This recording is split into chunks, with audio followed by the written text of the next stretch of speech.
Hello folks, we are the Ninja Gaming Gods and this is a completely new thing that we're doing to tell parents and kids if we think films are appropriate and give you a bit of insight as to our thoughts about certain films. And we're going to call this Should I Watch This? Reviews. Reviews, that's right. And So S-I-W-T-R, I think. S-I-W-T, no.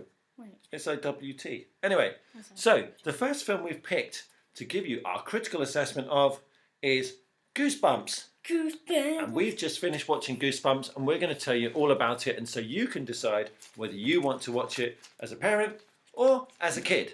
So let me just tell you a bit about the film. Right. So basically the story of this is very similar if you used to watch Goosebumps as a kid. Adults, it used to be a cartoon. And so it's a bit like a new boy called Zach moves in to a new place with his mum. His dad died along the way somewhere. We don't quite know why, but anyway, that's nothing to do with it. Yeah. And Zach is not very happy about meeting, but anyway, he goes anyway. Mum suddenly becomes vice president of the school. You know, it's all very embarrassing. But suddenly, boy meets girl, girl meets boy in the ship of Zach and Hannah.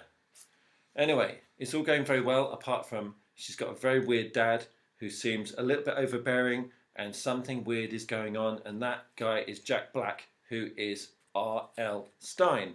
Yep. So, things carry on this way. The two sort of fall in love, I guess, and something weird is definitely going on. So R.L. Stine doesn't want them to be together. They call the police. You know, various things happen.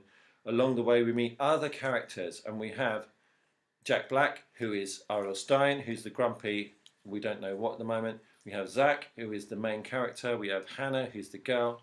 We have the mum, who's not really in it very much. And we have Champ. The funny friend, Champ. Okay. Also, full name, Champion. Champion, indeed. We try not to give too much away about this, will we? Ninja's son. We also don't give away our names in this, by the way.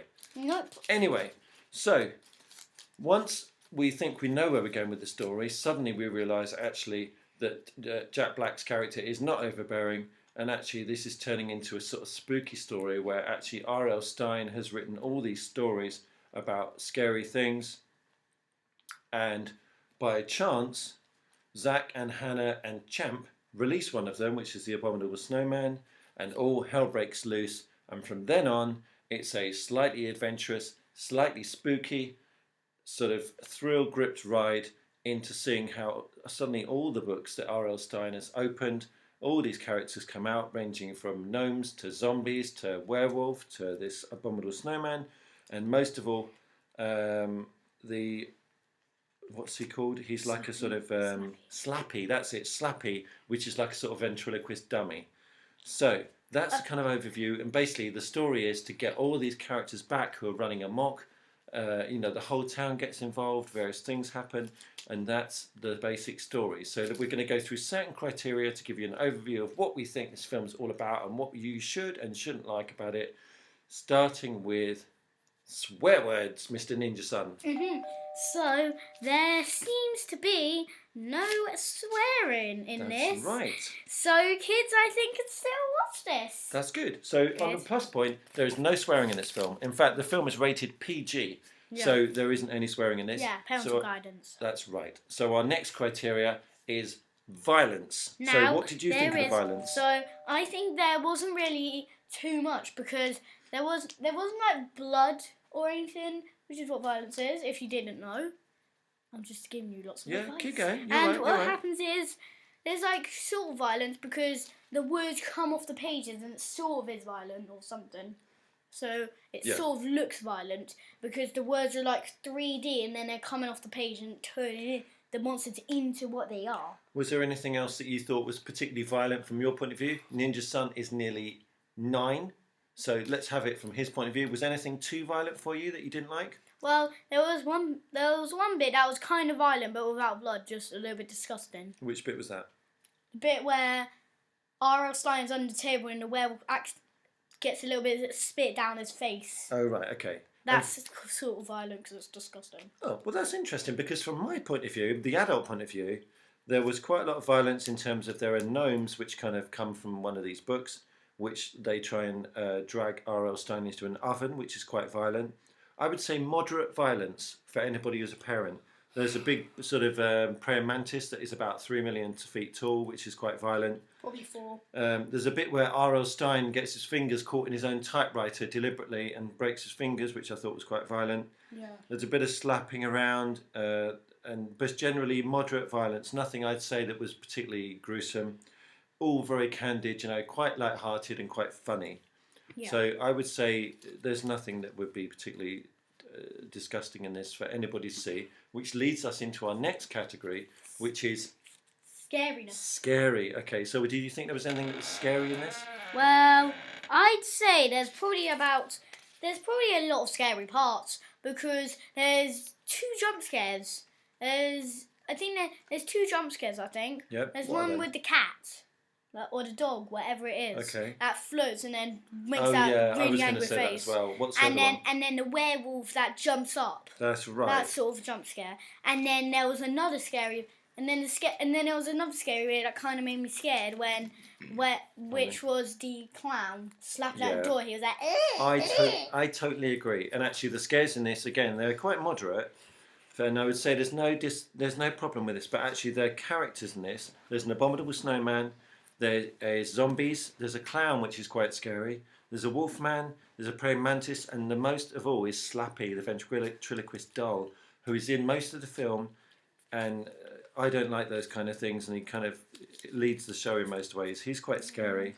And in terms of, there's a few jump scares. Would you say any of the jump scares were very scary? There's little tiny ones. Like the one where the cat/dog was going. Oh yeah. I was like, oh my god, you're one of the most scariest dog I ever seen. I forgot you did that. I agree. There's a poodle that looks really innocent, isn't there? And suddenly it's floating and doing some quite crazy things.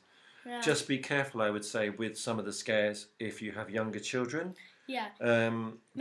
Make sure they're not like proper young, like 4 or 3. Yeah, I think there's a certain age restriction on this. So I think PG. We might do that at the end. About right. We might do that. There is also the creepy house. They go looking around the house a few times, and there's lots of dark corners, would you say? And there's, I would say, again, it's all very moderate jump scares.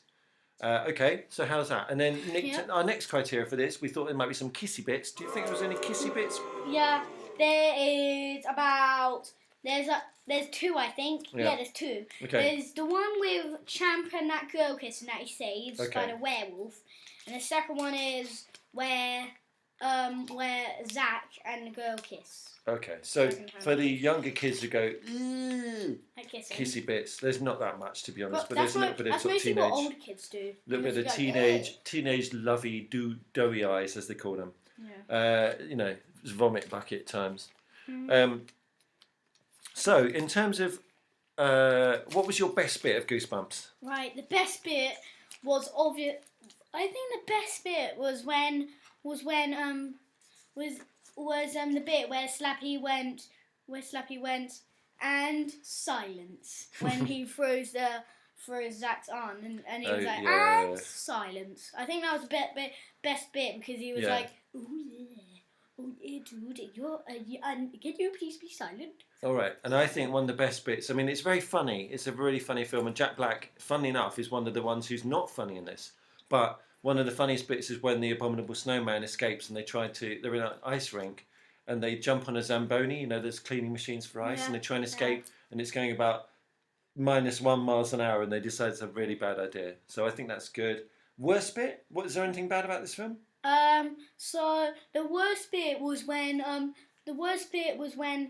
I think the worst bit was this. You probably agree with me. Right, well come on, let's hear it. When the werewolf is going above, he's going close to that girl and he's like, yeah. So like that, I think that's really scary because I was like, oh god. Right. I was sort of like, oh man, that's really. Okay, you might have to watch it with that bit. My worst bit is actually a couple of bits. One is that they climb up an old abandoned Ferris wheel and somehow survive when it goes spinning around. The second one is the police in this. Which, I mean, there's a couple of police in this. Make no sense at all. They do the dumbest things possible. It's so odd to have them in it. And I thought that was odd. Oh, one of the other best bits is actually the family values. Yeah. Father and son, mother and son. There's some really nice family messages going on in this film. Also, I've got something else. Carry on. The worst characters. What's that? Right, I need to. Not the, get you mean worst not the characters. cops? We wrote down everything during this, by the way, guys. Yeah. So. Yeah. So. Worst characters. Scariest characters. Yeah. Slappy. Definitely. Obviously. R.L. Slime. Really? Okay.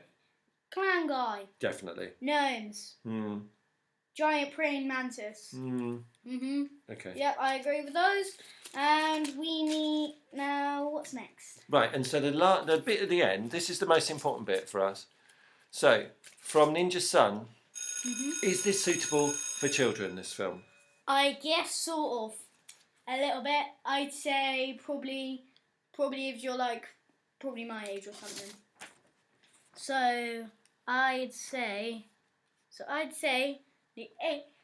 Alright. And do you think it's suitable for adults? I do. I mean, it's really quite gripping, this film, isn't it? You don't feel bored. I think it's really good fun for everybody.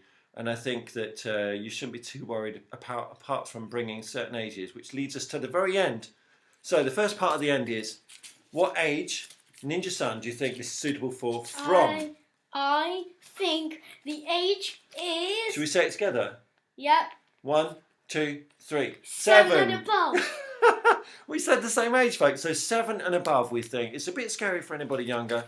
And we just be careful, because there are some very scary bits, although they're normally followed by a lot of laughs. And, okay, so our final bit, because you don't know this, we're Ninja Gaming Gods and we do a gaming site too. How many ninja stars out of 5 would you give this film? So 1 being low, 5 being the top. Alright. I'd say about... looking at this, I'd say...